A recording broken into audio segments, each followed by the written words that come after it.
they keep saying it was a leak of the album. It wasn't a leak. It wasn't a leak. It was my mixtape. I mean, technically, it's a leak because they leaked it to you. But Because they leaked the voice. No, my voice is all through. His voice is all through it, so it wasn't. You couldn't take that. You couldn't take hear it because of me. Yeah, that was a rule. I did that. Yeah, it was maybe like technically 3 they people. leaked it to you though. No, I paid for it.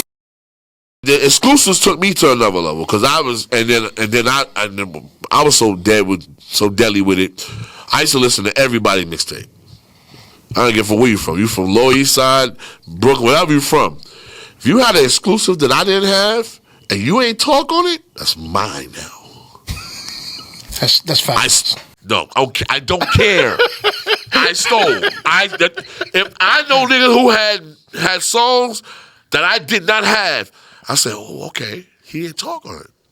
Oh, so that's when you were doing you were doing the tape transfer. I had my own exclusives though. That's getting fucked up. No. I'm just saying, but you were taking them off the tape and recording them onto. Yeah, that was later on after I made a name already. Okay. But I had all the mastering. I had the kids that worked interns in mastering. That's how I got my exclusives. I paid them. He told. I didn't think he was going to tell me he was getting his shit right. Nah, he said we could talk about everything. This is crazy. Yeah, I stole. Yeah, So all the studio engineers and interns, were they recording? Remember, these guys wasn't getting paid. If I give you $50 back then was like, whoa. So that's bread. Wow. These are interns, they're not getting no money. I'm giving you lunch money and money for your pockets for the weekend. How did you get connected? I'm in the industry. I'm watching these interns work from the labels, go right to labels, and go to the mastering.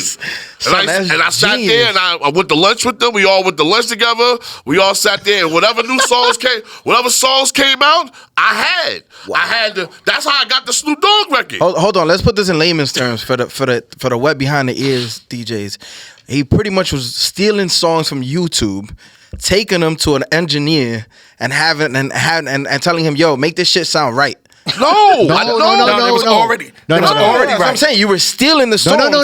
Listen. No. He was getting the recordings of the actual rappers at the studio. Oh, and then the engineers. I had the engineers and interns. Heard you. That worked at the mastering. Right. Remember the last place you go get your record? Yeah. Of course. So wait. So let's say someone like. Give me an example of a rapper going to a studio with a producer, recording something, then they would call you, be like, Naughty by Nature. I'm Naughty by Nature. Shout to my nigga Tretch. Me and Tretch had a incident.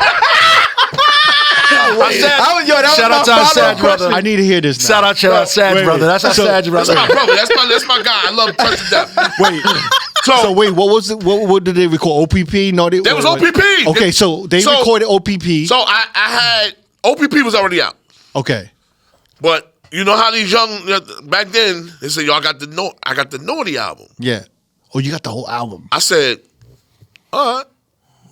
So they called you up. I gave him $60. I remember giving the guy $60. So they already know they called you up. So when everybody was playing OPP, yeah. I played Everything's Gonna Be All Right. Oh, okay. That was the party. That was the biggest party record that on there that I like. Is Everything Gonna Be All Right? Sure. So I played Everything Gonna Be All Right. So then that came right. So then with everything, so now Jersey's knowing who I am because it's being played all over. I'm getting my people in Jersey were telling me, "Yo, your tapes is all in the hood. You got that new that other before the album came out." Tretch was hot. Niggas was steaming. They didn't know who I was. They didn't know who I was, where I get this shit from. But where the real problem came in. So then, Everything Gonna Be All Right had just came out. This is the single, and I made a mixtape, and on that mixtape, I had Hip Hop Hooray, and the album was even nowhere being done finished. You had it earlier. I had Hip Hop Hooray early, and I thought. I'm young, so we don't know no better. But that's a violation, right? My nigga, I didn't know. So my guy hit me. My guy said, "Yo, I got this," and I play Hip Hop Hooray. I'm at the rink and Tretching them. So they don't know who I am. They don't know how I look. I walked over to them and said, "Yo, I'm SNS." Oh. Tretch, wow. Redman, Vinny, and some other guy. And he was like, "Yo, dog." Tretch was like, "Yo, dog. you still playing our shit on the motherfucking mixtapes? I was like, man, I'm just paying homage to y'all. I'm just trying, I'm helping, trying to help. He's like, nah, man, you taking food out my food. So I had on one skate. One skate. So I back, I started backing up, and they coming towards me. And then I know I'm gonna lose this. So I fell. So the first thing you do, and my uncles always tell me, if you ever get in a situation where you're gonna get jumped, cover your motherfucking head. Cover up. Yeah. So I went to cover up, and they stomping on me and everything. Oh, I'm covering up. Oh, they put hands on you. Yeah, they put hands. Shit. This Naughty by Nature, this Hip Hop Hooray thing came out like 6 months before the album came out. Yes, wow. 7. Yo, this is before the video, before the fight. I just told you, Everything Gonna Be Alright had just came out as a single. Now think about this. Hip Hop Hooray was the biggest record of that year. Yeah. What is this, like 92? This is 92, 93. 1993. But he came out with this shit in 92. Yeah. Wow. So he deserved his ass whipped. I did. He earned it. So later on, Tommy Boy was so tight. Tretch and them went up there and went bananas at Tommy Boy. Tommy Silverman was so tight. They tried to ban me. Oh shit! Like take his tapes out the store, but you couldn't do that because I was already in the street. Right. It was too late. He tried to blackball you. The street, they couldn't do that. In the street, they tried to in the industry. Yeah. But he couldn't because it was too deep. Plus I was too hot in the streets. The streets, they couldn't stop the streets. You can stop the industry, but you can't stop the streets. I wasn't an industry nigga. I was a street DJ. Yeah. So I was getting more power in the street. I didn't even give a fuck about coming to labels again. I was gonna get my records regardless. I had them in B Street. I had Rock and Soul. It didn't matter. So Later on down the line, me and Tretch we lived in Edgewater together. Me and Tretch saw each other, and we squashed the beef. One of his baby moms is from the Bronx. It was quiet after, but after when Tretch broke it down, when Tretch broke it down, when Tretch broke, he was platinum. Hip Hop Hooray did well anyway. Yeah, that's what I'm saying. But I didn't understand it. But what Tretch said was the realest shit to me, and I felt more bad. He's like, imagine if somebody would have took the idea and did that exact song. Like a bigger artist. He's that. No, there's another artist that came out with the same idea and did something similar to, hey, right. It's like somebody stealing your lotto ticket to a certain degree. Facts. And they win your money. Yeah. And I was like, it's like when there were 3 different Whoop There It Is. Yeah. Exactly. Yeah. So I was like, damn, man, I was young. He's like, no, I understand he was young now, but that's the ramifications that happened. Right. And I said, bro, you know what? I deserved it. And I did. You know what I mean? So he was like, no, but he said, what you did. Then you got hot by Redman, bro. That shit. You know what he said? No, you know what he said? He said, That's fire. He said, yo, you know what's so crazy, SNS? That it's not the fact that you played the record, it was in every car in Jersey. In every car. He said, everywhere he said he went, he heard Hip Hop Hooray. He just made him madder and madder and madder. He said everywhere, every place he went to hang out was Hip Hop Hooray, Hip Hop Hooray. They had to put that as the first single on. They had no choice. Oh shit! They had to. So that wasn't supposed to be the first single off the record. It was gonna be anyway, probably, but they had no choice because it was already gave it a buzz. But what happened was they said the video's got to be insane. Right. So when they did the video and Spike Lee did the video, he made it look insane. So I was like, because now my name was starting big in the industry. Yeah, because this was the time when bootlegs could actually fuck up the rollout for an album or for a song. I didn't stop though. Yeah. So like 94, like Nas Illmatic, fucked up Illmatic. You want to talk about that? That's a segue. Great segue. That's a segue. Great segue. Whoa. That's a segue. Great segue. You must know something. You must did your homework. So here comes 94. Thais Harris from Colombia. Love you, Thais, always. Thais was fair. Was the most fairest person I met in the industry. Like, real fair. I'm ain't going to say that. She's a good friend of ours. So is Eric Skinner. Shout Ron. Jeff Sledge. Yeah, Jeff Sledge. Ron Stu. Like those are the Ron Archer. No, Ron Archer. Ron Archer. Oh, damn, Ron Archer. Yeah. Rest in peace, Ron. Uncle Ronnie. Shit. Merlin Bob. Yeah. The great Merlin Bob. House DJ Merlin Bob was the head of Electro Records. Remember Merlin Bob? Yeah, that's my guy. He's still here. Tice was fair. Tice to have us all come up, all the mixtape niggas to sit us in the room and give us the Nas, the Nas freestyles that he came out with over Young Gifted and Black. And I actually don't. I was, before that, before 3 years that, old. you're a DJ. You know about the freestyle. I know that, but so I she would get for that era. she would give us the joints all together. Before that though, they had Big L, Curious, Nas. All of them got introduced on the label at the same time. Right. This is Columbia was trying to get into the hip hop. They were trying to get into the hip hop. That was Columbia Rough House. Right. That was so Rough House. they had Rough House. They had Cypress Hill. They had Crisscross. They had their joints that they was coming out. Right. So Big L, Big L came from me. That was me. You brung him to the label? I bought Big L to Lord Finesse. It was a hard pack, and Lord Finesse, was there. He came. And his hard pack was a DJ, like a DJ day.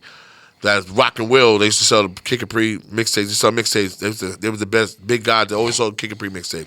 They were called Rock and Will. They was at J&J first, and they didn't call Hard Pack. Hard Pack was a collection of DJs coming in just to show their shit off that day. Like a session. Okay. Like a DJ session. Like an open tables type. Yeah, just do your thing. You know what I'm saying? So, I bought Big L. Cause my baby mother's from 39th, and Big L was from 39th. So you just saw Big L around. I had all of them. I didn't know what the fuck to do with none of them. I had L, I had Cam, I had Bloodshed, I could have had Mace, I had BBO, I had all of them. I had them. I just didn't know. I wasn't into that part of the game. I didn't know none of that shit. Rest in peace, L and Bloodshed, by the way. Yeah, absolutely. So we bought L. L was exactly Lord Finesse, the mirror. Rhyming wise, that's exactly who he rhymed like, Lord Finesse. And when he did his style in front of, Finesse said, I got to take him. Took him, and he got on it. But L never gave me no credit. So I didn't play no Big L at all. On the mixtapes, real talk, I never played no Big L. He's from Harlem. Y'all never settled it? Huh? You guys never settled that? Yeah, we did. No, so we did. Now you felt like that. How'd you feel when that fucking Stretch and Bobbito freestyle dropped? Did you play that? No. No? Nobody was playing that. That's an internet. I didn't. Did it also hurt when like Kid Capri was on Put It On a little bit? It hurt me the most because I gave them. Right. I gave him the hook. Oh my God. Put it on, Big L. Put it on. Kid's gonna say he did. No. Wow. I gave L that hook. And he went and got Capri. Remember, that was Capri's saying as well. I just thought of the saying to say, Rick. So you heard the record? No, I was with Al. I said, you need to do a song about yourself, about yourself. Put it on, Big L. Put it on. I was on my, I told you, the kid was the nigga. So, and I gave him a thing. He went and got Kid and did it with Kid because that's finesse. They was more into with Kid, that Bronx shit. I get it. Oh, I really didn't play no more L. And listen, I'm from Harlem. I'm from Harlem. Shout out to NFL crew from 39th. I bigged the NFL up all day long. That was their squad. But I didn't play no Big L. Wow. And when I told this story and I told niggas why, the respect virtue niggas was like, you know what? You're right, S. Because they know I was there and I did what I did. Mm-hmm. I didn't get no problems. And L say, you know what, S, I was wrong for that. That's one thing. I mean, at least he owned up to it. That's one thing he owned. But it was later on. God rest his soul. But it was later on. You know what it was? It was the Yes You May remix. When he had the Yes You May remix ready to go, he did give me that first. Mm. He gave me the Yes You May remix first. And I did have it on the mixtape. But we sat down, we had a conversation. And that rest of soul, that's when Reg, Reg is one of his guys that I think I ain't talking about that. Colombia. He did it. So when L died, it kind of fucked me up because I was like, damn, we just got in a good space. Right. And he had just was about to get with Jay. And we had a conversation. He was like, asked, we gotta do the party. I need you to do the party. Like him and McGruff had just signed to Jay. So I was That's like right after Ebonics and all that. Yeah, I was about to be DJing for L. Wow. Because I said Jay gonna put L on because he loved L. He loved L like that. So then that's when he died. So so that building was already, they were kind of mad at me because I was the nigga at the time and I didn't play no L. And they was mad at me, Tyrese, but I did it for Tyrese. Did it for Thais. Thais asked me, I did it for Thais. So there comes the Nas thing. So this is Nas' album's first album. Like I told you before. Illmatic, right? Like I told you before, I had interns. All the labels used the same mastering shit in New York. Oh, you had them at the mastering. I had the master. I had the guys in Sound Factory on 51st Street. Wow. I had them all. Wow. I had them all over. They called me, I got sauce for you. Oh, they was in your pocket then? It's in my pocket. Yeah. Exactly. Wow, this is fucking genius. They gave me the Nas album. That's genius. They gave me the Nas album. So I was playing everything. Let's keep it real. Goldie's still tight. Let's keep it real. Goldie's still tight. Wait. Let's keep it up. How that mixtape doing in the store though? Hey, yo, it was crazy. So Nas wasn't the figure everybody was putting on. Right. He wasn't that yet. Not yet. New York State of Mind was dope, but it wasn't. He was known as he was like Rakim. They called him the baby Rakim, but it wasn't until the album came out. That's when it. But before the album came out, I made a mixtape. Wow. I had 7 songs on it. 8. He only got 9 songs. He only has 9 songs. 9 songs? He has 9 songs in the album. SNS has 7 songs on there with the remix. I had 15 songs on my version. I had 15 songs. So I'm thinking he had 15 songs. 9 songs came on the first album. I got a question. A lot of other songs came on the other mixtape. I got a question. So how again, for the people that aren't from that era, how long were these mixtapes? What you mean, 90 minutes? 90 minutes. Okay. There's only 90-minute tapes. There's never no. Yeah, but 60 to 90. You know how hard it was to go get a 120 tape? No, I mean, but a 25-year-old DJ not gonna know that. They don't even know what cassettes are. Exactly. Yeah, they don't know what cassettes are. They know CDs only. Pin it up. So these are 90-minute mixtapes. 90-minute mixtapes. So I have a question though. When you first heard that album, like, what was your response? Did you know it was a classic, or I know he had some good records. Every record, the 7 records plus the Ain't Hard to Tell remix, that made 8. Oh, wow! So I played. Yeah, one of the songs was the intro, right? Only record I didn't play. What was your intro? What was your intro from the Nas? I can't remember. I don't remember what he said, but I remember that mixtape being like. Yeah, I had platinum. It was platinum in the hood. The streets fucked up. I had niggas couldn't even drop. It was platinum in the hood. Drop. It was like, well, what are we gonna do now? It's like everybody's waiting for this Nas album to drop. This nigga has already got this shit out. I had 7 songs. Niggas still playing Hard to Tell remix. I'm playing 7 songs. Wow.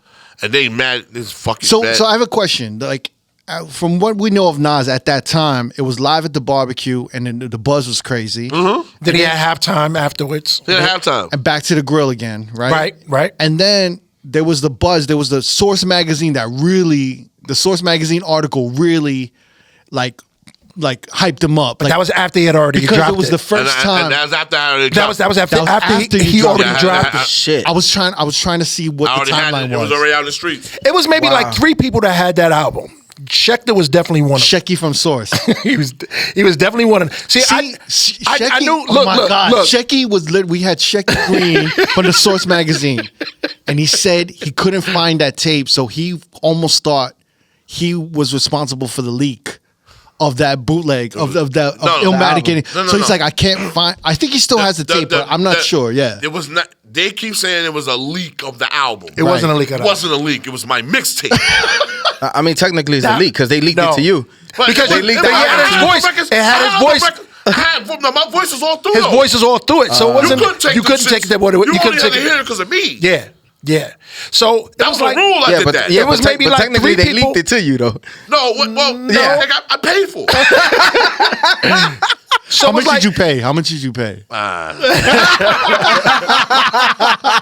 It was a handsome amount. More than two pair of sneakers. It was maybe like three. It was maybe like three people that was in the industry that had that album at that time. That was Shecky, Stretch Armstrong, and maybe one of the executives at Columbia that had the whole thing.